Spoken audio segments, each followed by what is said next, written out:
babble on for 30 minutes if I did have something. So I have these PowerPoint notes that I'll be reading from.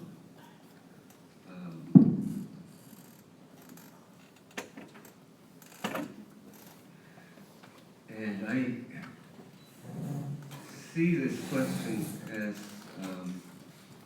having two aspects, which is the future of focusing as a thought method and the future of focusing as a psychological principle or theory.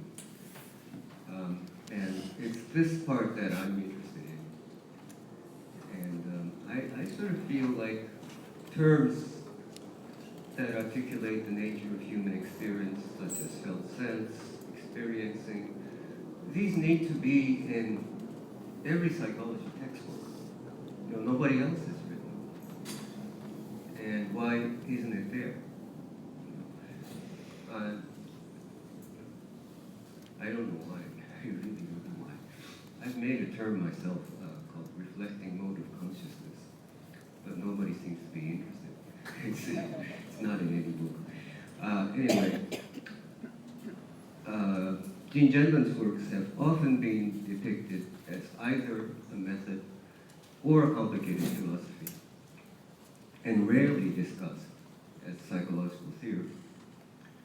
So I told him that once, about 7 years ago. I said, Gene, you know, yours is too difficult to read for most people in psychology. Can you write something simpler? Then he said, no, you write that stuff. So I said, no, Gene, I don't think I can write that. He said, no, it's all right. You can get it all wrong. It doesn't matter. And he said, that's better because people will be more interested in it. So I'm finally starting to do something, which is one of the projects that I'm trying to do is to update listening and to make a theory around that. But I'm not going to read this part because it's too long. What I'm trying to address is something like, what do we do when we're listening? Are we listening to uncover unconscious material, like Freud? Or is the client looking for a true self, which is denied to awareness, which is what Rogers would say? Does the discovery of true feelings lead to self-actualization or restoration of feelings which are repressed? And both Freud and Rogers used a paradigm where there were two levels of consciousness. And we know that Gene criticized that as a repression paradigm. But what is Gene's model? This kind of coherent psychological theory is lacking, and we must piece it together from his philosophical works. So I'm going to try something today about re-experiencing. Re-experiencing is not a good translation of the original German word, nachleben, which means more like follow after experiencing. So I'm going to read a narrative, and I want you to see how you understand this. Okay. Can I? Yeah. Are you wanting this to be? Oh gosh, Okay. I'm You using want me to this one is switch not. with you? Okay. That's Right. Thank you. So, okay. So here is narrative. I'm walking on the beach, dressed to go to work. The sun is straight up above my head. I find it hard to walk on the sand. The sand continues to come into my shoes. The wind blows sand on my clothes. I can hear the voice of kids playing by the water, but I continue walking. I'm thirsty. I look around and find a vending machine for drinks on a street away from the beach. I'm thirsty, but I'm thinking that it's too far to go there. Okay, so how did you understand this story? And I assume that you had imagery. Did you have imagery? Right. And to have imagery means to understand. Because if I told you this story in Japanese, you probably would not have imagery. Right? Maybe only the Japanese people.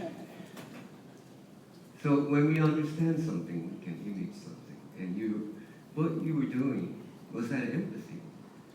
It's not really empathy, right? You were like re-experiencing my experience, right? So, Zenman uses this term in parts of his philosophy, and this term is used in philosophy, but not in psychology very much, but Gene uses this. And let's see what we can do with this. Did your re-experiencing contain what was implicit but not explicitly mentioned in my story? Right. For example, did you hear sounds? I only mentioned one, the voice of kids playing. But did you have other sounds? Right, like sound of water? Right, okay. Some other sounds maybe? Cars. I heard cars. Cars? Okay, cars from the street. The wind. Wind, okay. Seagulls. Seagulls, okay. So these are auditory. And then there's more, like what about olfactory? Smell. Did you have some smell of salt? Right. And what's happening right now is my story is getting richer and richer and richer. Right. So what you are actually crossing your experience with my experience. And when it crosses, my story gets richer. Right. So we can say that empathy is good till a certain point. And we try to see the situation from the person's point of view. But when we need to get further, we want to cross our re-experiencing with the person's experience. Okay? To say those things, to enrich experience. It relates maybe to your expressiveness that you were saying. And this is really interesting too. Oops. Okay. I'm going to run. I'm going to say that these things, like seagulls, they were not in my unconscious. Okay, it's not like you dug out my unconscious. That's impossible.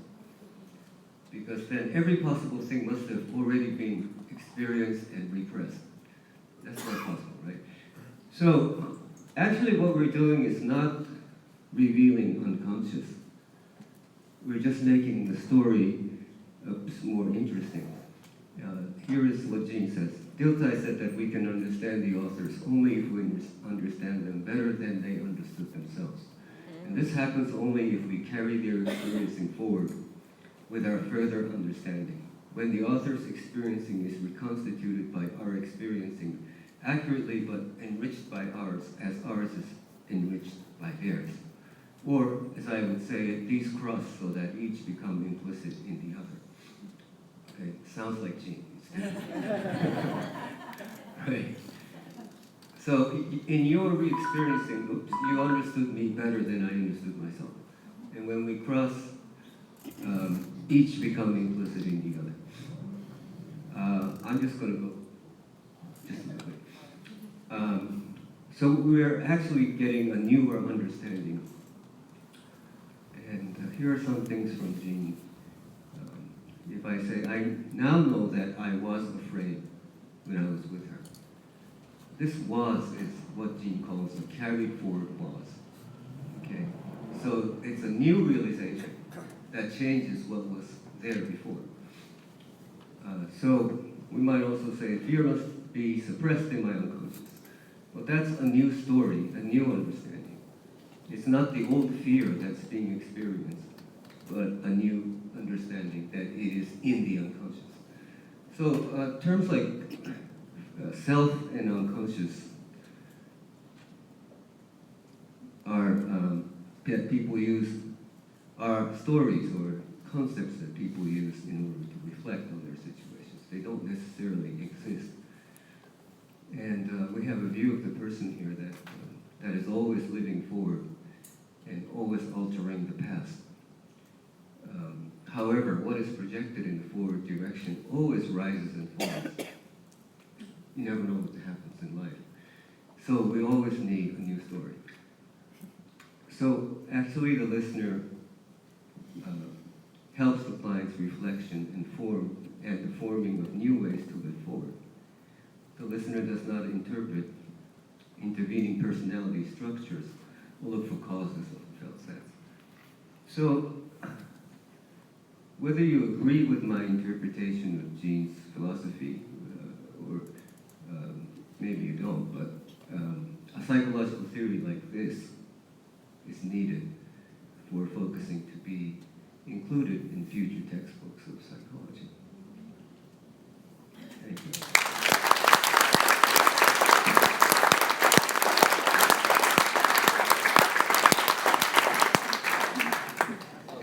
So, I actually like having this behind me, so now I can just sit here. And I realized I made kind of a classic insider mistake, which was to assume that all of you knew who all of these fabulous panel members are. So just to make up for that, very briefly, Beatrice talked about her experience in El Salvador. This is what has made her famous in the focusing world. So did you want to, it looked to be as though you wanted to say a specific thing about yourself. Okay.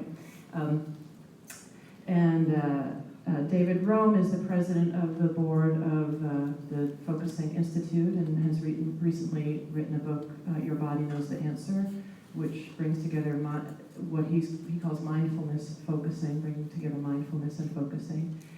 Anne is one of Jean's early students from the late 1970s, right? I got it wrong. I'm getting corrected. My flyers never arrived at the conference, or they arrived and I did not magically go where they arrived. So I want to take this moment to let everybody know that Jean and I are still doing phone courses together. We've got one starting in the fall, and focusingresources.com. Yes. And she's one of our major focusing teachers. And Akira Ikema is a professor of psychology at Kansai University.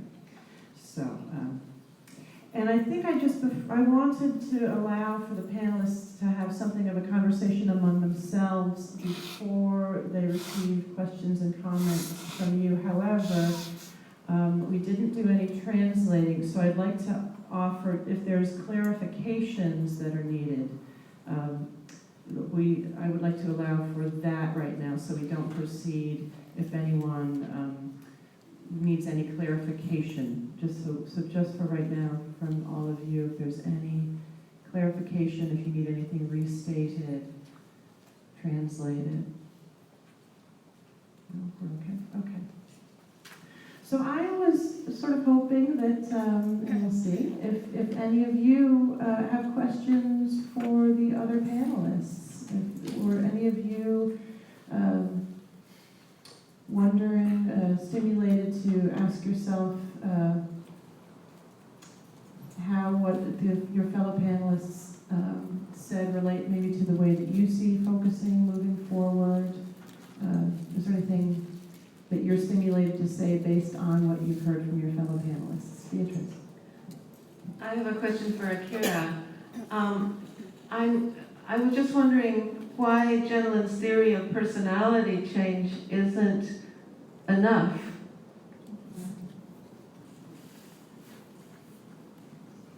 Why that isn't you? Why that isn't, it seems to be not what is needed as a theory in order for focusing to appear in psychology textbooks.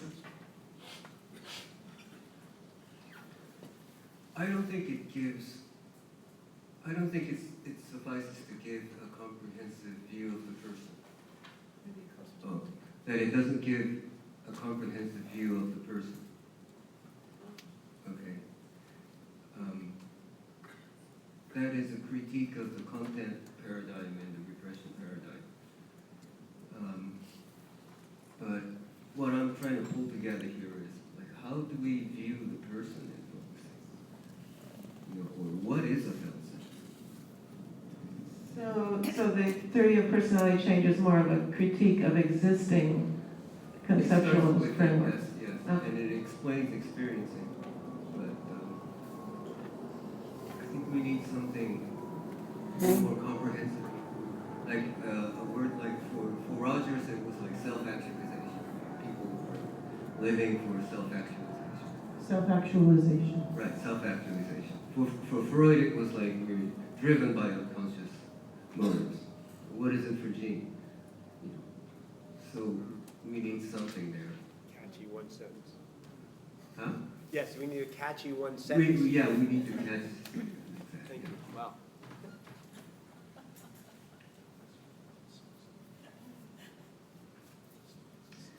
So if nothing's coming immediately among panel members, we can open it up, and then you can also ask questions, like other members of the audience.